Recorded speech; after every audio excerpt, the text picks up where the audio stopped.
안녕하십니까. 오르가니스트 김춘혜입니다. 교회 음악, 클래식 음악의 뿌리 62번째 강의입니다. 지난 시간에는 19세기 낭만 시기의 교회 음악 개혁 운동, 시실리안 운동을 알아봤는데요.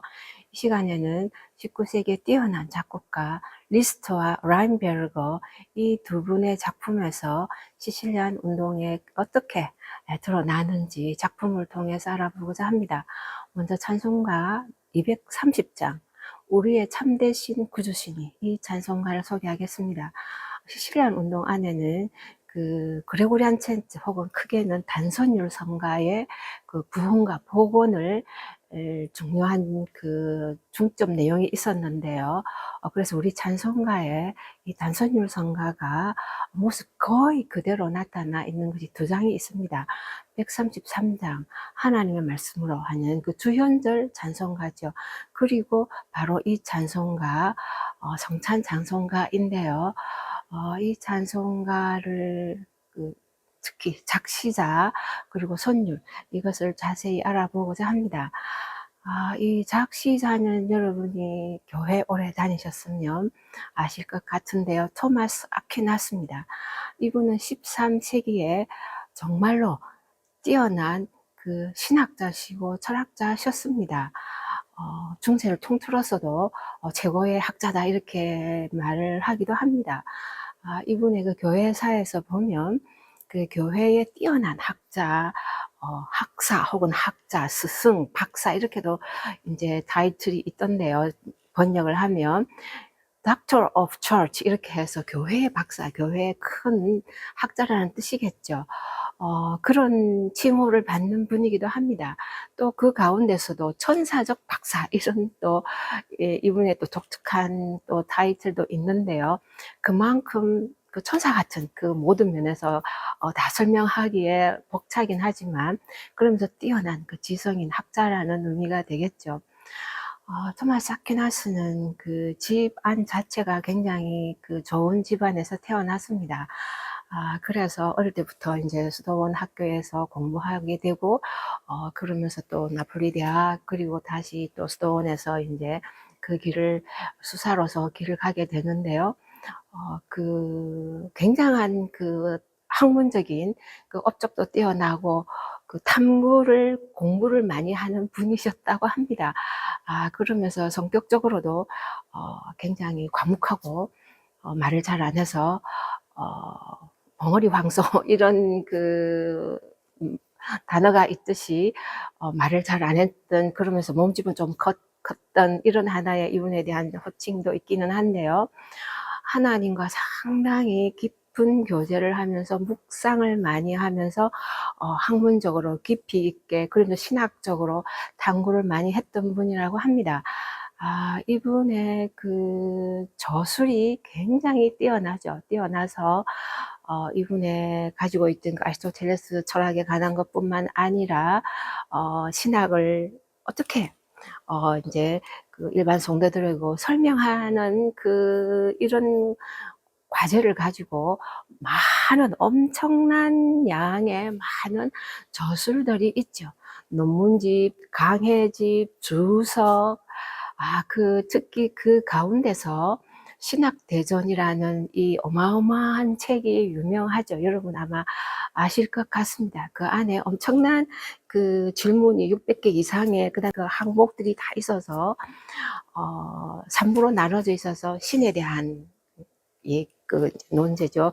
그리고 인간에 대한, 그리고 그리스도에 대한 이 세 부로 나누어서 조목조목으로 이렇게 글을 쓰고 있는데요. 이 어마어마한 양의 책뿐만 아니라 다른 책을 또 통해서 이분이 평생 49세까지 사셨는데요. 책이 나오는 시기를 해서 보니까 20대 후반에 이렇게 이제 책이 이제 나오기 시작했는데요.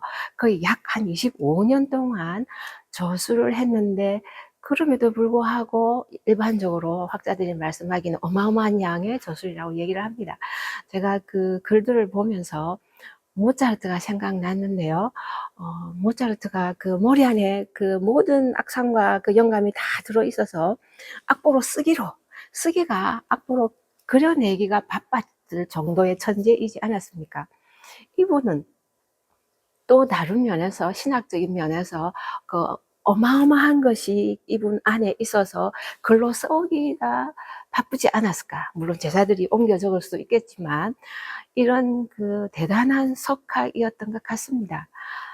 이 가사는 찬송가라기보다는 개인 성찬에 관한 개인 기도, 개인 묵상의 시였다고 합니다. 나중에 가사 자세히 살펴보고요. 이 선율은 선율 제목을 보니까 아도로테, 디보테 이렇게 돼 있죠.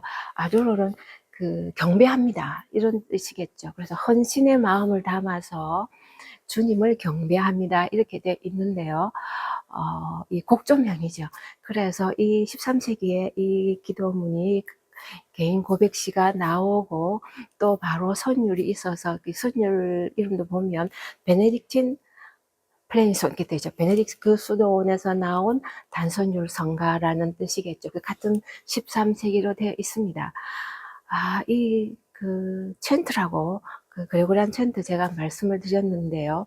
챈트의 뜻이 여러분 아지 않습니까? 찬송과 힘과 일반적으로 힘과 챈트를 구분할 때 힘은 정규적인 박자가 있죠. 4분의 3박자, 4분의 2박자 하듯이 박자가 딱 있는데 챈트는 정규적인 박자가 없이 2박자리, 3박자리가 불규칙하게 조합이 되죠. 그래서 2개, 3개 혹은 4개, 5개 이렇게 2개, 3개가 어떻게 조합되느냐에 따라서 산문적으로 자유로운 혹은 딴 말로 하면은 비정규적인 그러한 박으로 움직이는 것이죠. 말하듯이 움직이는 것이 그 챈트의 특징입니다. 운율의 특징이죠. 그러면서 단연히 무반주고요. 단선율은 똑같고 무반주고, 그리고 당시 13세기라고 하면 남자분들이 찬양을 했죠.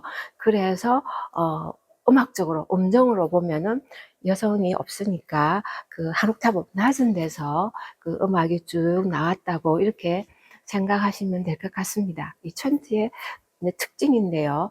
이 챈트가 지금 우리 찬송가에는 이제 회중 찬송가로 개인 경건의 시가 아니고 묵상의 시가 아니고 회중 찬송가로 나와서 이제 챈트는 거의 그대로 모습을 가지고 있는데 밑에 이제 반주자를 위해서 이렇게 넣어 놓은 것 같습니다. 우리 찬송가에.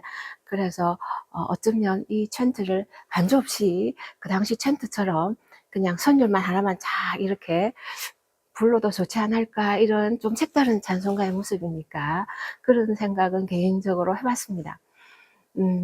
가사인데요. 토마스 아퀴나스가 이 가사를 썼을 때는 1절에서 7절까지였습니다. 우리 찬송가에는 4절만 있는데 이 총 7절에서 1절, 5절, 6절, 7절 이렇게 되어 있습니다. 그래서 1절이 1절이고 5절이 2절, 그 다음에 6, 7 이렇게 2, 3, 4 이렇게 되어 있습니다. 이 가사를 보니까 성찬에 관한 묵상입니다. 그 기독교는 그 당시에 초기 교회부터 시작이죠. 그 예배의 가장 중심이 성찬이었지 않았습니까? 성찬이 필수고 그 다음에 성찬 후에 이제 말씀 예배가 있었는데요. 그래서 성찬이라 하면은 기독교의 가장 핵심입니다. 예수님을 그 성찬을 그 빵과 포도주를 통해서 예수님을 만나는, 예수님을 접하는, 예수님을 뭐라 그러나요? 예수님과 한 몸이 되는 그러한 신비스러운 신성한 그런 순간이라고 믿었기 때문에 굉장히 그 성찬에 관한 묵상들이 많이 있는데요. 그래서 1절에는 일단 성찬에 관한 그 이제 묵상하는 그러한 시로 되어 있습니다. 그리고 2절, 3절 보면은 바로 성찬에 대한 그런 신비, 성찬의 의미, 그러한 성찬의 그 신비함, 신성함, 그 해석 같은 신학적인 그런 내용들이, 의미들이 담겨져 있습니다. 그러면서 4절에 보면 우리는 없는데요. 도마를 얘기하고 있습니다. 도마가 예수님의 그 부활을 믿지 않다가 예수님을 보고 그 상처를 보고 믿었다 한 것을 인용하면서 우리는 도마처럼 예수님을 보지도 못하지만 예수님께서 말씀하신 대로 보지 않고 믿는 자가 더 복되다고 했던 그것을 우리한테 떠올리면서 도마처럼 예수님의 상처를 보지는 못하지만 이 성찬을 통해서 예수님을 믿고 또 예수님 안에 우리가 소망을 두고 또 예수님을 사랑하게 됩니다. 이렇게 해서 그 맨 끝줄에 보니까 그 4절 끝줄에 보니까 믿음, 소망, 사랑, 이 고린도전서 13장에 있는 믿음, 소망, 사랑이 이렇게 같이 다 이렇게 좀 특이한 그 표현으로 이렇게 담아 있었던 게 굉장히 신비롭게 여겨졌습니다. 성찬을 통해서 예수님과 한 몸이 되면서 예수님을 믿고 예수님을 바라고 예수님을 사랑하게 된다 하는 이런 대단한 그 가사가 4절이었고요. 5절은 이제 여러분이 그 우리 찬송가에 있듯이 빵을 통해서 예수님의 몸을 받고 6절에는 포도주를 통해서 예수님의 피를 받는 그런 가사입니다. 7절은 이렇게 우리가 성찬을 다 받아서 예수님을 우리가 만나는, 예수님의 얼굴을 보고 예수님을 사랑하고 예수님을 찬양하고 또 예수님을 경배하는, 예수님의 영광을 보는 이런 가사로 되어 있는데요. 많이 아쉬운 부분이 바로 이 가사가 한글 가사와는 조금은 지금까지 그 번역 시들 가운데 많이 떨어져 있는 느낌은 들었습니다. 그 어려운 그 성찬의 신비함, 또 성찬의 의미, 또 단어 하나가 굉장히 이게 좋은 단어들이 많은데요.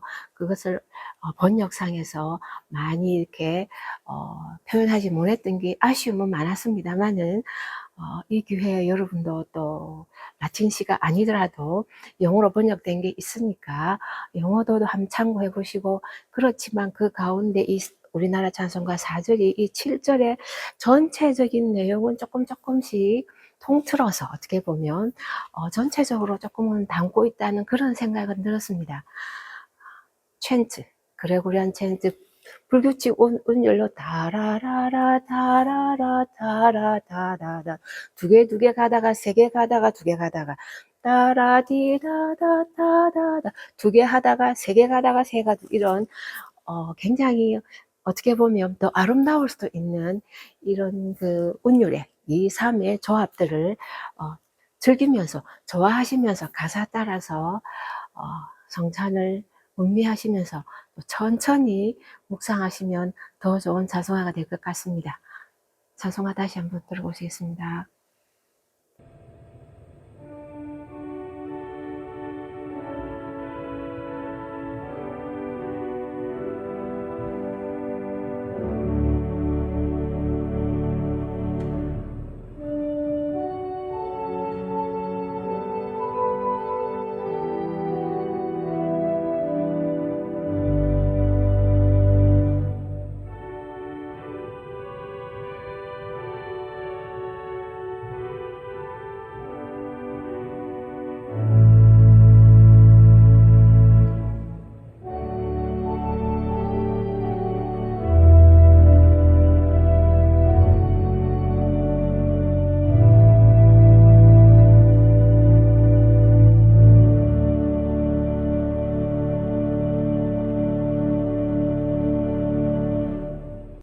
이어서 하겠습니다.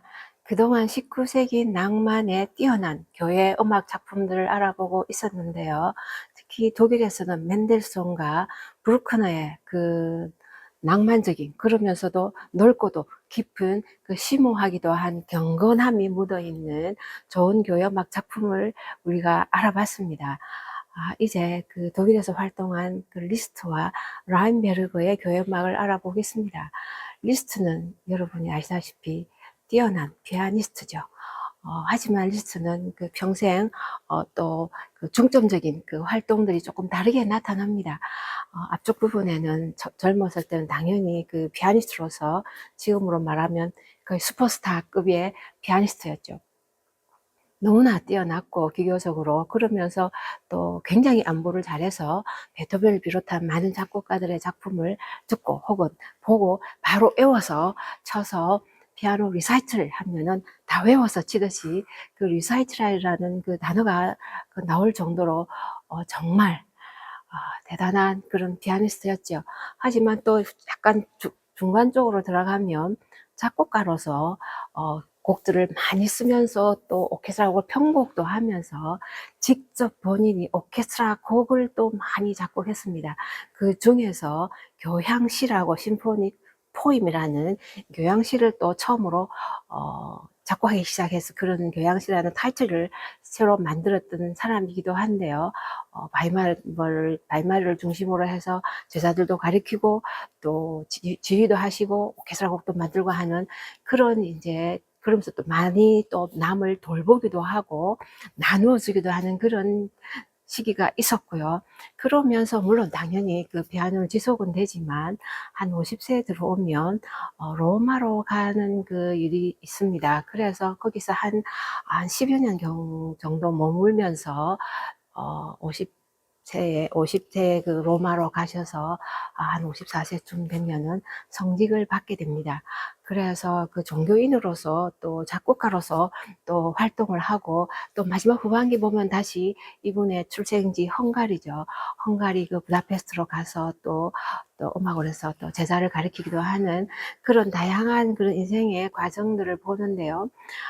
리스트는 그 평생을 통해서 성직에 대한 생각이 있었다고 합니다. 10대에도 그런 것도 있고, 굉장히 종교적인 성향이 있었던 사람으로 나타나고요.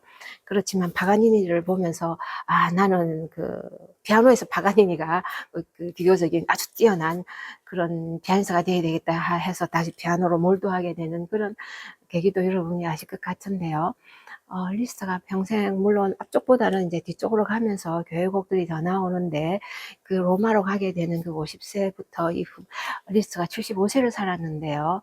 한 25년간 그 종교인으로서 또 성직자 혹은 그로서 작곡가로서 나오는 교회 음악들은 많이 다릅니다. 그것이 이분의 그 종교적인 그 심취도 있겠지만 또 헌신도 있겠지만 지난 시간에 배웠던 시칠리안 운동의 영향도 있습니다. 리스트의 교회 음악은 굉장히 많습니다. 참 많지만 리스트를 우리가 피아노로만 알든 혹은 교향시로만 알든 그와 대비되게 좀 색다른 리스트를 소개하기 위해서 대표적인 몇 곡만, 특징들이 있는 곡들만 소개를 하면, 바로 급진적인 그 음악적인 변화가 로마로 가기 전에, 있기 전에 썼던 곡 중에서 시편 13편이라는 곡이 있습니다. 그렇게 길지는 않습니다. 길지는 않는데 한 20여 분 되는 곡인데, 시편 13편 자체가 이제 하나님의 백성이 혹은 의인이 언제까지 제가 있기 힘든 가운데 있게 하나님께서 내버려 두십니까? 하나님 언제 저를 구하러 오십니까? 악인이 어떻게 언제까지 나를 기뻐하게 두십니까? 하는 그 시인데요. 6절에 걸쳐서 이 절규죠. 하나님께 단언하는, 간절하는 그 간구의 그 내용이 있고, 끝에 이제 여호와를 인해서 내가 다시 여호와께 찬양합니다 하는 걸로 종결이 가는 이 시를 참으로 잘 드러내고 있습니다. 오케스트라와 그 합창의 그 음악이 너무나 뛰어납니다. 특히 오케스트라 부분도 굉장히 뛰어나고요. 맨 뒷부분에는 그 리스트의 또 다른, 여러분이 아시는 리스트와 또 다른 하나의 그런 교회 음악의 그 깊이를 또 느낄 수 있는 좋은 교회 음악 작품입니다. 그래서 소개하고요.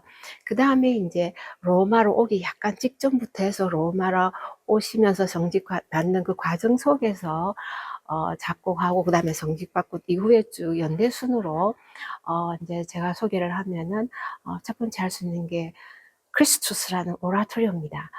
크리스투스라 하면은 그 그리스 말로 그리스도, 구세주, 그러니까 핸델의 메시아와 같은 뜻이죠. 기름 부음 받은 자, 구세주.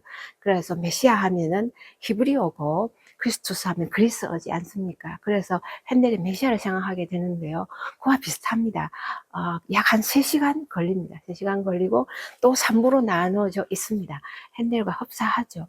그래서 1부에는 예수님의 탄생, 2부에는 에피파니, 그래서 예수님이 이 세상에서 이제 하시는 일들을 사람들에게 나타나는 그 하시는 일들을 쭉 이제 보여주고 있고, 산상수훈, 뭐 기적들 이런 것들이 쭉 있습니다. 그리고는 바로 3부가 순환과 부활입니다. 그래서 5악장, 5악장, 4악장 이래서 총 14악장인데요. 핸델과 많이 다른 것이 핸델은 합창 성악 중심의 오케스트라는 그야말로 거의 반주 같은 느낌을 주는데, 이 전체적으로 리스트는 오케스트라가 훨씬 더 중요합니다. 몇 악장 정도는 오케스트라만 연주를 합니다. 그러면서 합창이 이제 있고, 그 다음에 솔로도 가끔 나오는 오케스트라 부분이 훨씬 관연하게 더 중요하게 여겨지지만 참으로 좋은 그 곡입니다. 여러분이 특히 그 성탄에 관한, 크리스마스에 관한 그 일부를만 들으셔도 너무 멋있다라고 느낄 것 같습니다. 전혀 몰랐던 리스트의 곡으로서 새로운 감동을 받으실 것 같고요. 그 3부에 예수님께서 슬프신, 내 영혼이 슬픕니다, 이런 이제 그 3부 들어가서 첫 악장이 예수님께서 이제 기도하시는 그 악장도 참으로 감동적인 악장입니다. 그러면서 바로 그 다음 곡이 미사 코랄리스라는 그 미사곡인데요. 이 곡을 딱 들으면 완전히 딴 세상으로 온 것 같습니다. 리스트라는 생각도 안 들고, 누구의 곡이지? 이러고는, 이게 리스트 곡이 맞나? 그렇지만 또 리스트의 다른 곡들과 비교해도 너무나 달라서 완전히 딴 세상 같은 생각이 들 정도로, 여러분이 한번 완전 다른 리스트를 경험해 보시려면 이 곡을 소개합니다. 참으로 그 아름다운 곡인데요. 무반주도 가끔 있고, 오르간 이렇게 반주를 하지만 오르간은 최소로 하고, 무반주가 종종 나오고, 굉장히 팔레스티나적입니다. 그래서 중세로 넘어간 듯한 아마도 리스트가 훨씬 더 종교성의 기독교의 그 신앙에 더 많이 심취해서 그 안에 작곡한 곡이 아닐까, 이런 생각이 듭니다.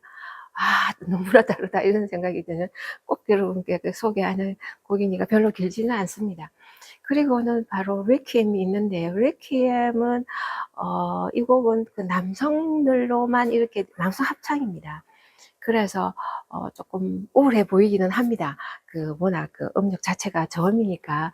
그렇지만 리스트가 나중에 얘기를 했는데, 기독교인으로서 그 죽음이 절대로 우울하고 다 어두운 그런 것이 아니고 희망을 주려고 했던 것이다, 이렇게 기독교에서 소망을 보여주는 것이다, 이렇게 리스트가 얘기를 했습니다. 그런 것을 암시라도 하듯이 여기는 이제 오르간도 있는데요.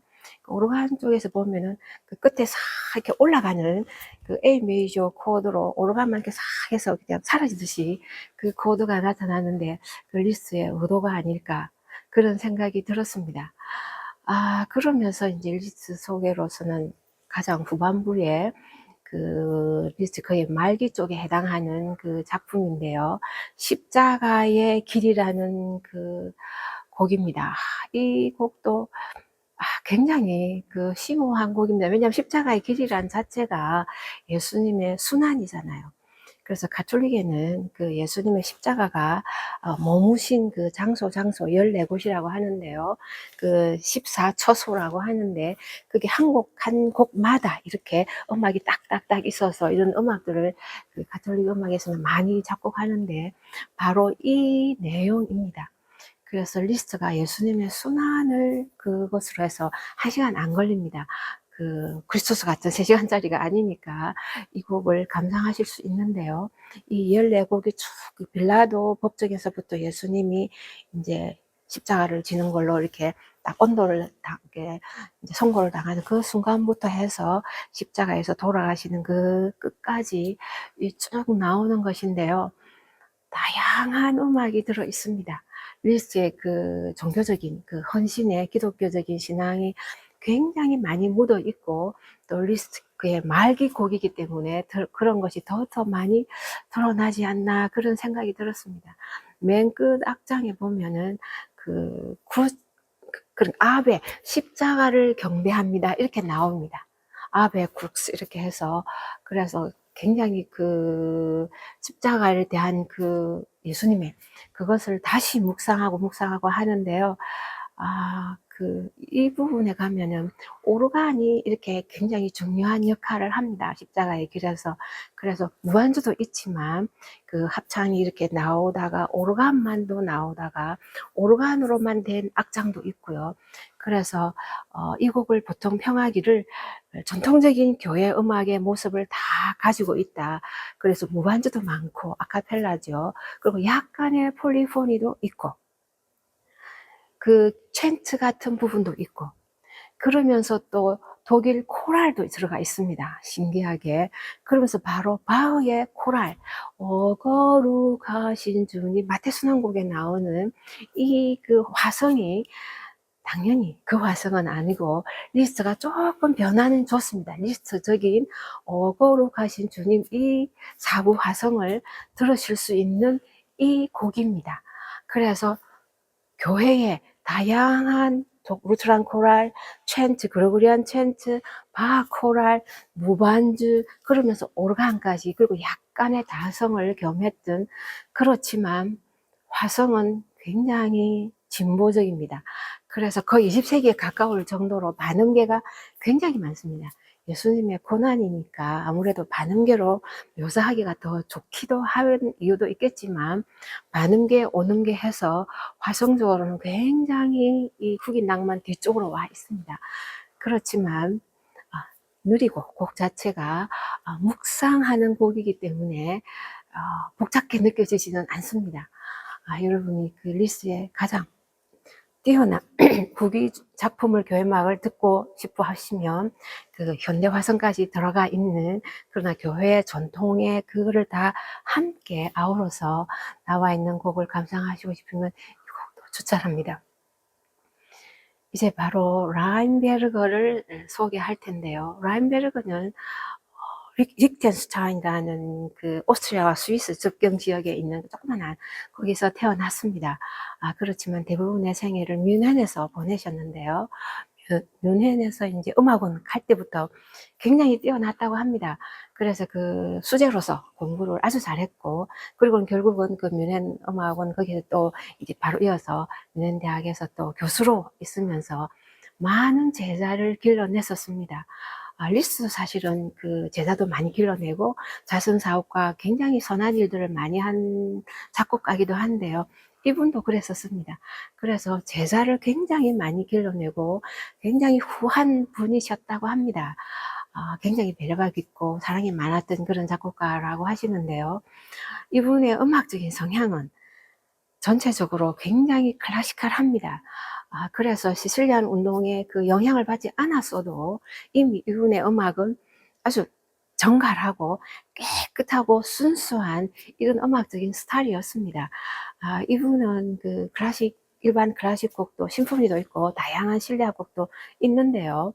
오르간 곡도 많습니다. 오르간 곡도 아주 뛰어난 곡이 있는데, 오르간 곡도 굉장히 클래시컬합니다. 전통적인 스타일로 루바토 안 좋아하고 기교적이지 않습니다. 기교를 위한 음악을 쓰는 것을 반대했다고 얘기합니다.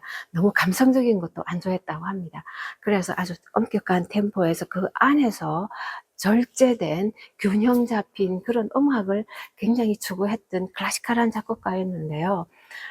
교회 음악이 그래서 오히려 이분의 스타일에 더 맞는 것 같고, 또 이분은 시실리안 운동에 대해서도 나름대로 의견이 있었는데요.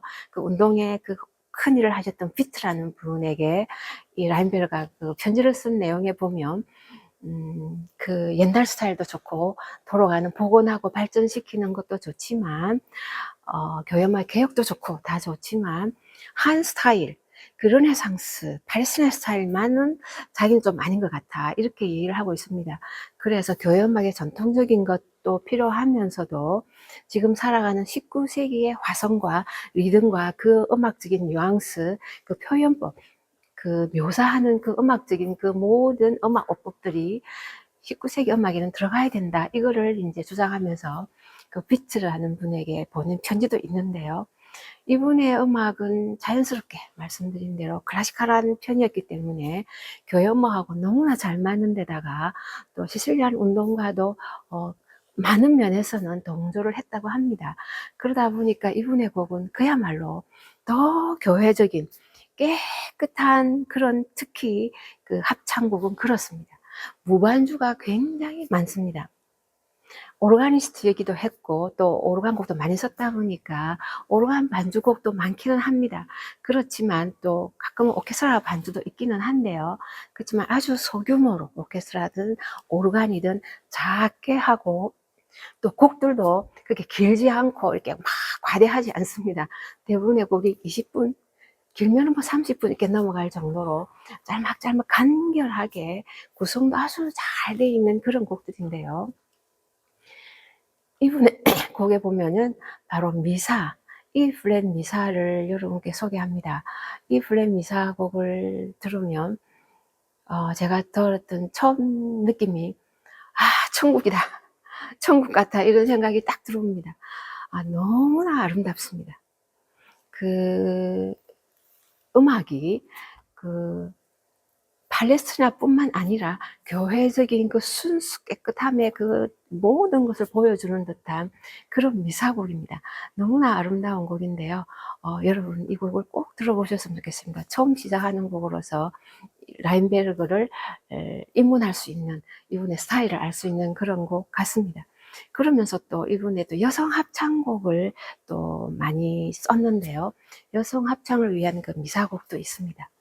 그러면서 그 이분이 쓴 미사곡 하나 중에 브람스 죽음을 기리면서 쓴 그 미사곡이 하나 있습니다. G 마이너 미사곡이 있는데 이 곡도 여성 합창만을 위한 미사곡입니다.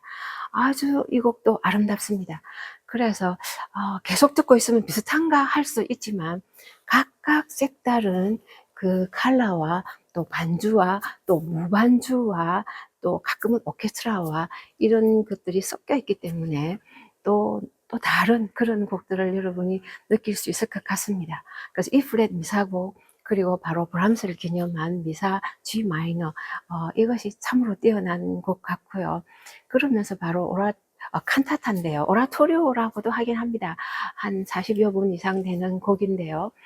그 베들레헴의 스타, 베들레헴의 별이라는 크리스마스 칸타타 혹은 오라토리오라고도 하는 이 곡인데요. 크리스마스 곡이죠.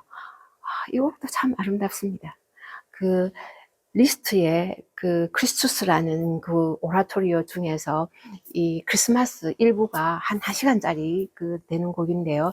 이거와 약간은 그 내용이 흡사하면서도 또 좀 다릅니다. 아주 다른데요. 여기에 들어있는 그 악장들이 참 아름답게 배열이 돼 있으면서 그 크리스마스의 그 정경들을 잘 묘사하고 있습니다.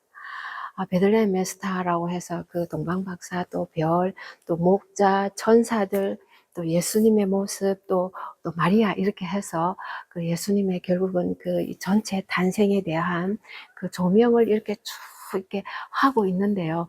너무나 아름다운 그 크리스마스 칸타타인데요. 제가 이 곡들을 들으면서 우리가 그 크리스마스 때나 또 혹은 순환 때 곡이 없다, 곡이 없다 이렇게 많이 하는데요. 사실은 너무나 많은 곡들이 있습니다. 리스트 곡도 그렇고 이 라인벨 곡도 그렇고 그렇게 난해하지 않습니다. 화성적으로 그렇게 특히 라인베르그는 후기 낭만이긴 하지만 그렇게 난해하지 않습니다. 여러분께서 들어보시고 마음에 들어 하실 거라 생각합니다. 이 리스트와 라인베르그는 아주 대조적이기는 합니다. 대조적인 삶을 살았고 대조적인 음악입니다. 라인베르그는 오로지 그 순수하고 깨끗한 정형화된 절제된 그런 아름다운 팔레스티나의 이상 같은 그런 순수한 그 19세기의 팔레스티나 같은 그런 느낌이 드는 그런 교회 음악이면서, 리스트는 낭만의 그 넓은 폭넓은 깊은 그런 것과 포함해서 화성적으로 훨씬 진보하지만 또 종교인으로서 그 종교적인 심취에 의해서 아주 순수한 쪽으로 돌아가려고 노력했던, 묵상을 하려고 했던 그런 음악들, 이 두 가지를 보면서 교회 음악은 이 두 가지가 다 필요한, 개혁 운동을 할 때 팔레스티나만 해도 곤란하다고 우리가 생각을 했듯이 교회 음악의 낭만 안에서도 이렇게 다양한 맨델손의 음악, 슈베르트의 음악, 독일 같으면 오스트리아하고 다 포함해서, 그리고 브루크의 음악, 리스트의 음악, 이 라인베르 음악은 각기 다 다릅니다. 그 다르면서도 그 안에 그분들이 추구하고자 하는 그 교회 음악의 이상, 경건함, 특히 라인베르그는 노블 스피릿, 이 얘기를 많이 했습니다. 고상한 영혼, 고상한 정신. 교회 음악은 항상 과다하지 않고 절제돼서 고상한 정신으로 항상 곡이 되어져야 된다 하는 그런 하나의 맥을, 과감하든 장대하든 조용하든 무반주든 어떤 모양으로 나오든 화성적으로 진보해서 거의 반응계가 많든 그 안에 이어지는 그 경건함과 고상함과 절제됨과 그 순수함을 잃지 않으려 하는 교회 음악의 그 본질을 찾으려고 하는 그 교회 음악 작품들의 그 맥을 보면서 여러분에게 이 낭만 시기 안에는 참으로 좋은 음악들이 많음을 또 한번 말씀드립니다. 다음 시간에 또 이어서 또 다른 낭만식의 좋은 음악들을 또 우리가 접하게 되는 시간이 되기를 바라겠습니다. 다음 시간 뵙겠습니다.